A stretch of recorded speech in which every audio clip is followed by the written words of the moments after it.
आपण पाहणार आहोत कृषी उत्पन्न बाजार समिती मंचर मुख्य बाजारावर मंचर एपीएमसी तालुका आंबेगाव येथील कांदा बाजारभाव मंगळवार दिनांक 9 जुलै 2024 रोजीचे। आज मंचर एपीएमसीमध्ये कांदा आवक 10,593 पिशवी कांदा आवक आली होती। पैकी 89 पिशवी 311 ते 325 या भावाने 89 पिशवी विकली गेली। तर एक नंबर कांद्याला 280 ते 311 रुपयापर्यंत बाजारभाव भेटला।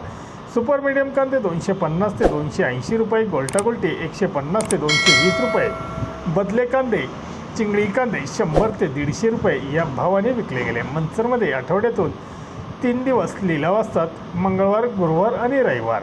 धन्यवाद। व्हिडिओ आवडला शेअर लाईक नक्कीच करा, चॅनलला सबस्क्राईब करा, बेल आयकॉनला क्लिक करा।